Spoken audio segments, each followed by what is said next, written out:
क्या आपने कभी ये सोचा है कि धरती बिना चंद्रमा के कैसी होती? क्या हो अगर चांद अचानक से गायब हो जाए?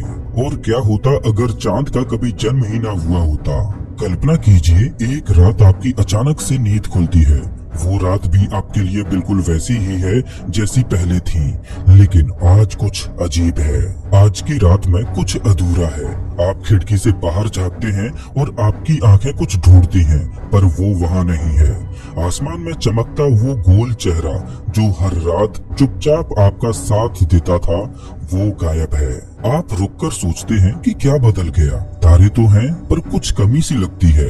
एक अजीब सी खामोशी है, जैसे आसमान ने अपनी श्वासें रोक ली हों। शायद आप सोचें, एक चांदी तो गायब हुआ है, क्या फर्क पड़ता है? पर यही तो भ्रम है। चांद सिर्फ एक सफेद चमकती हुई चट्टान नहीं है, वह एक साया है, एक साथी है, एक संतुलन है।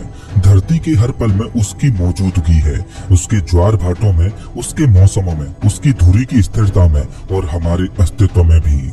लेकिन कल्पना कीजिए कि अगर वो पहली रात कभी आई ही ना होती जब चांद ने धरती को देखा था, अगर वो टक्कर जिससे चांद जन्मा वो कभी हुई ही ना होती, तो क्या आज हमारा अस्तित्व होता? क्या पृथ्वी वैसी ही होती जैसी आज है? क्या यहाँ जीवन पनप पाता? क्या आप, मैं, हम कभी इस कहानी का हिस्सा बन पाते? यह सवाल केवल एक कल्पना नहीं है, यह सवाल हमें वापस ले जाता है उस पल में जब सब कुछ शुरू हुआ था, और वहीं से हमारी ये कहानी भी शुरू होती है। क्योंकि ये सिर्फ चांद की कहानी नहीं है, ये हमारी कहानी है। अब जरा वक्त को पीछे ले चलिए, बहुत पीछे, इतना पीछे कि धरती अभी नवजात थी, एक उबलता हुआ आग का गोला। वो सुंदर थी लेकिन अकेली। लेकिन एक दिन एक हादसा होता है। करीब 4.5 अरब साल पहले ब्रह्मांड के सन्नाटे में एक दूसरी दुनिया थी। उसका नाम था थिया। एक ग्रह के आकार की ये चट्टान सूरज की परिक्रमा कर रही थी, बिल्कुल धरती की तरह। लेकिन ब्रह्मांड में संतुलन नाजुक होता है। थिया की दिशा बदली और वह धरती की ओर तेजी से बढ़ने लगा, तेज, बेकाबू और अनजाना। और फिर एक बहुत बड़ा टकराव हुआ। थिया धरती से इतनी जोर से टकराया कि पूरी पृथ्वी कांप उठी। ये कोई आम टक्कर नहीं थी, यह एक ब्रह्मांडीय विस्फोट था। उस टक्कर में धरती का एक बहुत बड़ा हिस्सा उड़कर अंतरिक्ष में चला गया, और थिया का भी। धूल, चट्टाने, आग और लावा का सैलाब आसमान में फैल गया। वो टुकड़े, वो राख ब्रह्मांड के उस शून्य में तैर रहे थे, और फिर उन टुकड़ों ने साथ आना शुरू किया। धीरे धीरे उन्होंने एक रूप लिया, एक गोल शांत चेहरा, हमारे चंद्रमा का। पर उस पल को कोई नहीं देख रहा था। कोई आंख नहीं थी जो ये नजारा देख सके, कोई दिल नहीं था जो उसकी धड़कनों को महसूस कर सके।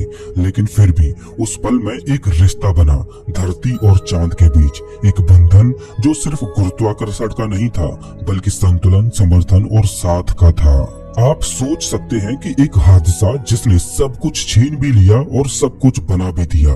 यहाँ से शुरू होती है वो यात्रा जहाँ चांद ने सिर्फ धरती का चक्कर नहीं लगाया, बल्कि उसकी किस्मत को दिशा दी। और अब सवाल उठता है कि अगर चांद कभी बना ही न होता, तो क्या धरती वैसी रहती जैसी आज है? कहानी अब वहाँ मुड़ती है जहाँ चांद ने धरती को थामा, जैसे कोई दोस्त गिरने से पहले हाथ पकड़ ले, और उस पकड़ ने तय किया कि इस नीले ग्रह पर जीवन कभी संभव हो पाएगा या नहीं। क्या आप तैयार हैं जानने के लिए कि चांद ने हमारी धरती को हर पल, हर घड़ी कैसे थाम रखा है? दोस्तों, चांद अब धरती के चारों ओर घूम रहा था, नजर से शांत मगर अपनी मौजूदगी से गहराई से असर डालता हुआ। पर उसका सबसे बड़ा योगदान वो था जो नजर नहीं आता। धरती सूरज के चारों ओर अपनी धुरी पर घूम रही थी, लेकिन बिना किसी सहारे के यह घूमती दुनिया डगमगा सकती थी, जैसे एक लट्टू धीरे धीरे लड़खड़ाता है और अंत में गिर जाता है। वैसे ही धरती की धुरी भी अस्थिर हो सकती थी, और अगर ऐसा होता तो हमारे मौसम, हमारी जलवायु, सब कुछ बिगड़ जाता। लेकिन चांद ने उसे संभाल लिया। उसका गुरुत्वाकर्षण बिल्कुल एक बड़े भाई की तरह है। चांद धरती की धुरी को स्थिर बनाए रखता है। चांद जैसे हर पल धरती का कंधा थामे खड़ा है, ये सुनिश्चित करते हुए कि वो ना तो ज्यादा झुके और ना ही बहुत कम। आज धरती का झुकाव लगभग 23.5 डिग्री है, और यही झुकाव हमें देता है मौसम, सर्दी, गर्मी, वसंत, पतझड़, ये सब उस नाजुक संतुलन का परिणाम है जो चांद ने संभाल रखा है। अब कल्पना कीजिए, अगर चांद न होता तो धरती की धुरी कभी 10 डिग्री पर झुक सकती थी तो कभी 85 डिग्री पर, कभी सालों तक ध्रुवों पर सूरज चमकता रहता तो कभी भूमध्य रेखा बर्फ से ढक जाती। धरती पर मौसम नहीं होते बल्कि उग्र, अस्थिर और जानलेवा परिवर्तन होते। कभी गर्मी इतनी कि महासागर सूख जाए तो कभी सर्दी ऐसी कि हर जीव जम जाए। और ऐसे माहौल में क्या पृथ्वी पर जीवन टिक पाता? शायद नहीं। तो अगली बार जब आप ठंडी हवा में सांस लें या गर्मी की धूप में राहत पाएं या पेड़ों के पत्तों को गिरते हुए देखें तो याद रखिए, ये सब सिर्फ एक ही चीज की वजह से हो रहे हैं, चंद्रमा की वजह से। और कहानी अभी बाकी है, क्योंकि चांद ने सिर्फ मौसम ही नहीं दिए बल्कि उसने समुद्रों को भी सांस लेना सिखाया। क्या आप जानना चाहेंगे कि कैसे? तो चलिए बढ़ते हैं उस दिशा में जहां चांद ने सागर को छुआ और धरती को जीवन दिया। दोस्तों, पृथ्वी के विशाल सागरों में हर दिन एक लयबद्ध संगीत बजता है। पानी ऊपर उठता है, फिर धीरे धीरे वापस लौटता है। ये कोई संयोग नहीं है, ये चांद की धड़कनें हैं जो समुद्र की सांसों में उतरती हैं। चांद का गुरुत्वाकर्षण पृथ्वी के पानी को अपनी ओर खींचता है। जब चांद ऊपर होता है तो सागर उसका स्वागत करता है, उठकर लहर बनकर। इसे हम कहते हैं ज्वार। और जब चांद दूर जाता है तो पानी भी वापस खींचता है, उसे कहते हैं भाटा। यह प्रक्रिया सिर्फ पानी को हिलाने वाली नहीं है, बल्कि यह धरती की नब्ज है।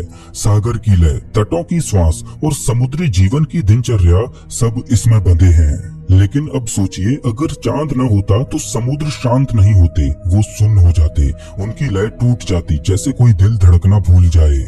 बिना चांद के टाइड्स लगभग 1/3 रह जाते, यानी ज्वार भाटे इतने हल्के होते कि सागर स्थिर लगते और समुद्रों का पूरा इकोसिस्टम बिगड़ जाता। तटों पर रहने वाले जीवों की जीवन शैली बदल जाती। कई समुद्री प्रजातियां जो टाइड्स पर निर्भर हैं, वो कभी जन्म ही नहीं ले पाती। और इतना ही नहीं, ज्वार भाटे सिर्फ समुद्र को हिलाते ही नहीं बल्कि वो धरती को भी धीमा करते हैं। हर टाइड, हर मूवमेंट पृथ्वी की गति को थोड़ा थोड़ा कम कर रहा है। चांद न हो तो धरती तेज घूमने लगे, दिन छोटे हो जाए, समय बदल जाए। अब जरा सोचिए, अगर आपका एक दिन सिर्फ 10 घंटे का होता तो क्या जीवन का हर रूप वैसा ही रह पाता? शायद नहीं। तो जब आप समुद्र की लहरों की आवाजें सुने या किनारे पर पांव रखकर ठंडी लहर को महसूस करें तो जान लीजिए वो कोई सामान्य लहर नहीं है, बल्कि वो धरती के कंधों पर चांद की थपकी है। और अब जब समुद्रों में जान डाली जा चुकी है तो अगली कहानी है मनुष्यता की। चांद ने न सिर्फ पृथ्वी को संतुलित किया, न सिर्फ समुद्रों को हिलाया, बल्कि वो इंसान बनने की हमारी यात्रा में भी शामिल था। कैसे? चलिए अब उस रात की ओर चलते हैं जहां आदिमानव ने पहली बार अपना सिर ऊपर उठाया और चांद को देखा। हजारों साल पहले की एक रात की कल्पना कीजिए। कोई बिजली नहीं, कोई आर्टिफिशियल लाइट नहीं, सिर्फ जंगलों की खामोशी, ठंडी हवा और गूंजता सन्नाटा। उस रात एक आदिमानव गुफा के बाहर बैठा है। उसके पास जलती हुई आग है, लेकिन उसकी आंखें बार बार ऊपर उठती हैं। वो चांद को देखकर सोचता है कि वहाँ कुछ है, एक शांत चमकता हुआ चेहरा। चांद केवल रोशनी नहीं देता था, बल्कि वह सुरक्षा देता था, अंधकार में उजाले की उम्मीद।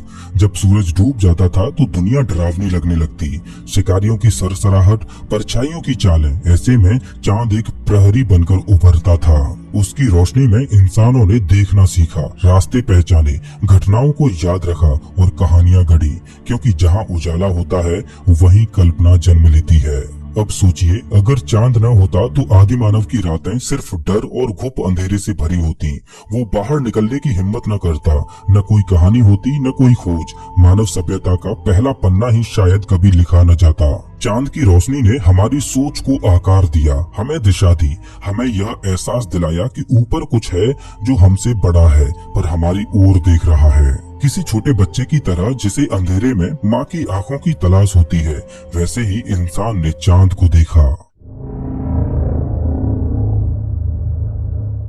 दोस्तों, अब जरा कल्पना कीजिए उस पल की जब इंसान ने पहली बार बीज को जमीन में दबाया।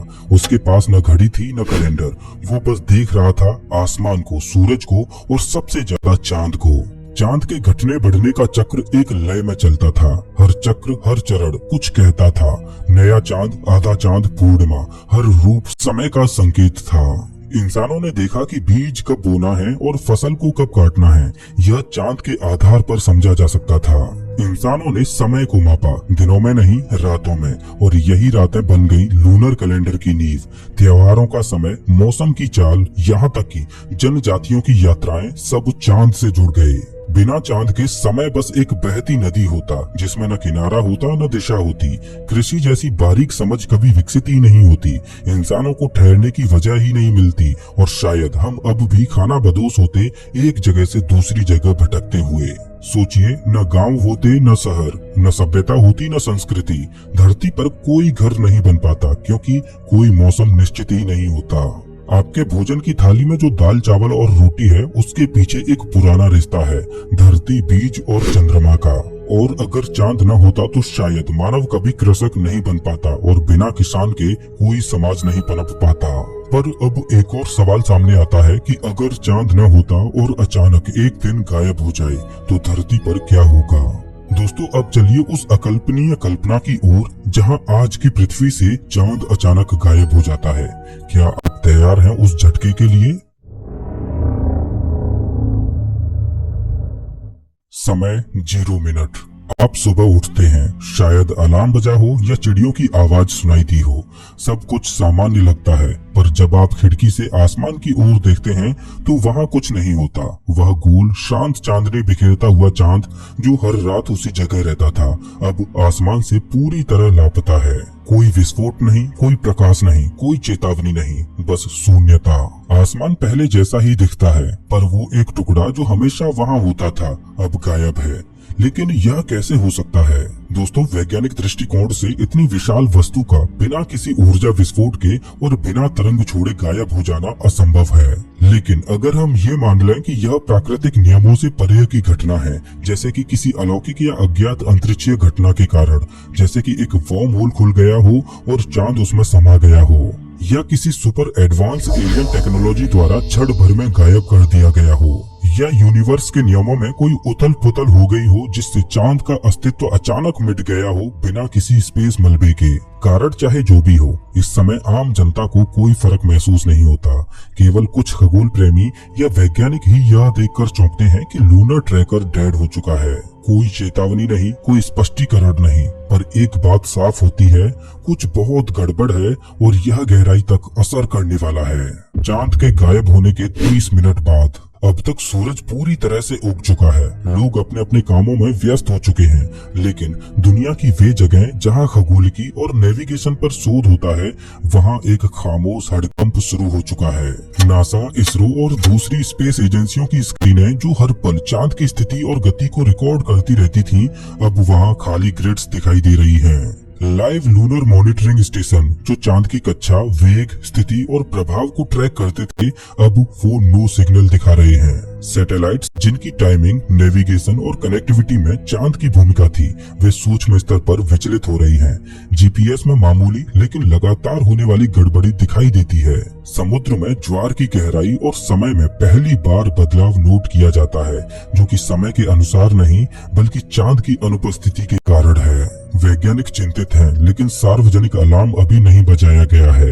डेटा को दोबारा चेक किया जा रहा है। कुछ लोग इसे टेक्निकल ग्लिच मान रहे हैं, लेकिन कुछ लोग जो इस घटना की सत्यता को जानते हैं, उनकी आंखों में चिंता साफ दिखाई देती है। चांद के गायब होने के 3 घंटे बाद अब तक वैज्ञानिक यह समझ चुके हैं कि यह कोई तकनीकी गड़बड़ी नहीं है, चांद वाकई में जा चुका है, और इसी बीच समुद्र ने अपनी पहली चेतावनी दी है। भारत के पश्चिमी तट पर मछुआरे घबरा कर किनारे पर लौटते हैं। तटीय गांवों में लोग बताते हैं कि पानी सामान्य समय से बहुत पहले और बहुत गहराई तक बढ़ आया है। Pacific Ocean, Atlantic Ocean, Indian Ocean, हर महासागर की लहरें अब अनुशासन नहीं मान रही हैं। जहां पहले ज्वार समय से धीरे धीरे उठता था, अब पानी अचानक उफनता है, फिर बिना पैटर्न के पीछे हटता है। कुछ जगहों पर तो लहरें उल्टी दिशा में चलने लगती हैं। तटीय अलर्ट जारी होने लगे हैं। सरकारें इसे समुद्री अस्थिरता का नाम देती हैं। चांद के गायब होने के 12 घंटे बाद दिन ढलने लगता है। यह रात वैसी नहीं होगी जैसे पहले होती थी। इस रात में न चांद होगा, न उसकी शीतल चांदनी, और न ही समुद्र की कोई मर्यादा। मुंबई, मियामी, टोक्यो, कोपेनहेगन, हर तटवर्तीय शहर अब अलर्ट मोड पर आ चुके हैं। सामान्य से अधिक ऊंची लहरें अब दीवारों से टकरा रही हैं। समुद्र का पानी उन गलियों में घुसने लगा है जहां पहले बस हवा बहती थी। इसका सबसे बड़ा प्रभाव उन शहरों पर हो रहा है जो समुद्र के करीब हैं। लोग अपने घरों को छोड़ ऊंचाई की ओर भागने लगे हैं। कुछ लोग इसे जलवायु परिवर्तन मानते हैं, कुछ इसे प्रलय कहते हैं, पर वैज्ञानिक अब इसे एक शब्द से समझाते हैं, अनकंट्रोल्ड टाइडल इनर्शिया। चांद के गायब होने के 24 घंटे बाद अब 24 घंटे बीत चुके हैं। समुद्र अब भी गड़बड़ है, पर एक और चीज है जो अब बदली बदली लग रही है। आसमान में उड़ते पक्षियों की टोलियां अब सीधे नहीं उड़ रही। कुछ गोल चक्कर काटती हैं, कुछ एक ही दिशा में उड़ते उड़ते थक कर गिर जाती हैं। कुछ लौट जाती हैं जैसे कोई अनजानी अनहोनी उन्हें रोक रही हो। जंगलों में जानवरों का व्यवहार भी बदलने लगा है। कछुए जो चांद की रोशनी में अपने अंडे देने आते थे, अब वो समुद्र किनारे ही नहीं आ रहे हैं। वन्य जीव अनुसंधान संस्थान अब आपातकालीन मीटिंग्स में जुटे हुए हैं। एक रिपोर्ट कहती है कि हमारे पास केवल कुछ हफ्ते हैं जब तक कि प्रजातियां पूरी तरह एक्सटिंक्ट ना होने लगे। चांद के गायब होने के 3 दिन बाद 3 दिन बीत चुके हैं। समुद्र अब तक कई तटीय कस्बों को निगल चुका है। पक्षी, जानवर, मछलियां अब भी दिशा खोजने की कोशिश में हैं, पर अब परिवर्तन आकाश में भी दिखाई देने लगा है। सूरज का स्थान धीरे धीरे असामान्य होता जा रहा है। कुछ जगहों पर वह समय से जल्दी उग रहा है तो कुछ पर देर से अस्त हो रहा है। वैज्ञानिकों ने जो पहली बात नोट की वो थी पृथ्वी के झुकाव में मिलीमीटर स्तर की हलचल, पर यही मिलीमीटर एक भयावह शुरुआत थी। कुछ देशों में गर्म हवाएं जनवरी में चलने लगती हैं, दूसरे हिस्सों में अप्रैल में बर्फ गिरने लगती है। किसानों के लिए यह एक बुरे स्वप्न की शुरुआत है। वे नहीं जानते कि कब फसल बोनी है और कब काटनी है। खगोल वैज्ञानिक एक चेतावनी जारी करते हैं, अगर पृथ्वी की धुरी की स्थिरता नहीं रुकी तो आने वाले हफ्तों में पृथ्वी पर मौसम का पैटर्न पूरी तरह ध्वस्त हो जाएगा। चांद के गायब होने के 7 दिन बाद चांद को गायब हुए अब 1 हफ्ता बीत चुका है और अब असर मनुष्यों पर भी दिखने लगा है। लोगों की नींद टूट फूट गई है। कुछ लोग दोपहर तक जागे रहते हैं, कुछ आधी रात को बेचैनी से जाग जाते हैं बिना किसी कारण के। सिर्फ नींद ही नहीं, मानसिक स्थिति भी बदलने लगी है। चिड़चिड़ापन, घबराहट, अवसाद, अब ये सिर्फ मानसिक रोगियों की समस्या नहीं रह गई, बल्कि सामान्य लोगों की दिनचर्या का हिस्सा बन चुकी है। चांद के गायब होने के 1 महीने बाद कभी जो सभ्यता अपनी तकनीक, विज्ञान और भविष्य की योजनाओं पर गर्व करती थी, अब वह पानी, अन्न और नींद के लिए संघर्ष कर रही है। बाजारों में लंबी कतारें हैं, पर उनमें सामान नहीं है। सुपरमार्केट्स के रैक खाली हैं, बैंक बंद होने लगे हैं क्योंकि लोग पैसे नहीं, भोजन मांग रहे हैं। स्कूल बंद हैं क्योंकि बच्चे अब ठीक से सो नहीं पा रहे। कामकाजी लोग मानसिक थकावट से जूझ रहे हैं। अस्पतालों में अवसाद, अनिद्रा और चिंता के केस हर दिन दोगुने हो रहे हैं। सरकारें अब राशन प्रणाली के पुराने ढांचों की ओर लौट रही हैं। राजनीति अब तथ्य नहीं, डर से संचालित हो रही है। शहरों में पुलिस से ज्यादा चुप्पी गश्त लगा रही है। चांद के गायब होने के 3 महीने बाद उत्तरी और दक्षिणी ध्रुव जो सदा बर्फ की चादरों से ढके रहते थे, अब उनकी बर्फ पिघलने लगी है। अंटार्कटिका में विशाल हिमखंडों के टूटने की खबरें अब हर हफ्ते आती हैं। अंटार्कटिका में तो स्थिति और भी भयानक है। जहां कभी साल भर जमाव रहता था, अब वहां पानी बह रहा है। समुद्र का स्तर वैश्विक रूप से 15 सेंटीमीटर तक बढ़ चुका है, जो सामान्य से 50 गुना तेज दर है। तटीय शहरों को खाली कराना शुरू हो चुका है। जल प्रलय अब एक मिथक नहीं बल्कि एक समाचार है। एक पर्यावरण वैज्ञानिक कहता है कि अगर यही दर बनी रही तो 1 साल में मानव बस्तियों का 30% भाग समुद्र में समा चुका होगा। चांद के गायब होने के 6 महीने बाद अब दिन और रात वैसे नहीं रहे जैसे सदियों से होते आए थे। कुछ हिस्सों में लगातार 72 घंटे तक उजाला बना रहता है, जबकि कुछ क्षेत्रों में 1 सप्ताह तक सूरज दिखाई नहीं देता। समय जिसे इंसान ने घड़ियों में कैद कर रखा था, अब चकित हो गया है। घड़ियां अब सूरज के हिसाब से नहीं चलती, बल्कि अंधेरे और उजाले की लड़ाई में उलझ गई हैं। कृषि, ऊर्जा, परिवहन, हर उद्योग ठहर चुका है। कोई नहीं जानता कि अब सुबह कब होती है या शाम कब ढलती है। चांद के गायब होने के 1 साल बाद अब तक महासागर किनारों को निगल चुके हैं, मौसम पहचाने नहीं जाते, दिनों रात धुंधले हो चुके हैं और अब जीवन स्वयं टूटने लगा है। दुनिया भर में सैकड़ों प्रजातियां विलुप्त हो चुकी हैं। गांवों में खाली खेत हैं, शहरों में खाली थालियां। वैज्ञानिक समुदाय बायोस्फीयर कोलैप्स घोषित कर चुका है। चांद के गायब होने के 5 साल बाद 5 साल बीत चुके हैं। धरती अब वैसी नहीं रही जो कभी हुआ करती थी। न उसकी हवा वैसी है, न उसके पेड़, न उसका समय। कुछ शहर जलमग्न हो चुके हैं, कुछ बर्फ में दब चुके हैं और कुछ बस राख बनकर हवा में मिल गए। इंसान अभी भी जीवित है, पर अब वे एक सभ्यता नहीं बल्कि बचे हुए समूह हैं। अब चांद कोई खगोलीय पिंड नहीं बल्कि एक कहानी बनकर रह गया है। बुजुर्ग अपनी पोती की आंखों में झांक कर कहते हैं, कभी एक रात ऐसी होती थी जब आसमान में एक गोल चांदी जैसा गोला तैरता था। वो हमें देखता था और हम उसे देखते थे। बच्चे यह सुनते हैं और कल्पना करते हैं उस प्रकाश के देवता की जो रातों के डर को दूर करता था। अब कोई विज्ञान नहीं पूछता कि कहाँ गया चांद। अब केवल लोग यही पूछते हैं कि क्या वह कभी लौटेगा। तो दोस्तों, ये थी एक ऐसी कल्पना जिसमें हमने जाना कि अगर चांद अचानक गायब हो गया तो पृथ्वी पर क्या होगा। बैठे हैं, सब कुछ सामान्य चल रहा है, आसमान बिल्कुल साफ है, लेकिन अचानक एक जोरदार धमाका होता है। यह था अलोहा एयरलाइंस फ्लाइट 243 का वह डरावना अनुभव। यात्रियों ने जो देखा वह उनके जीवन का सबसे खौफनाक पल था। विमान की छत गायब हो चुकी थी, ऊपर सिर्फ खुला आसमान था और चारों तरफ सिर्फ चीख पुकार मची हुई थी। 500 किलोमीटर प्रति घंटे की तेज हवाएं, -45 डिग्री सेल्सियस की खौफनाक ठंड और उस ऊंचाई पर ऑक्सीजन की भारी कमी ने हालात को और भी गंभीर बना दिया था। अगर कैप्टन ने विमान को जल्दी लैंडिंग नहीं कराई तो यात्री और क्रू ऑक्सीजन की कमी के कारण बेहोश हो जाएंगे। क्या कैप्टन इस नामुमकिन स्थिति से जूझते हुए विमान को सुरक्षित रूप से उतार पाएंगे, या यह उड़ान उनके और यात्रियों के लिए आखिरी सफर साबित होगी? जानिए इस हैरत अंगेज कहानी में। यह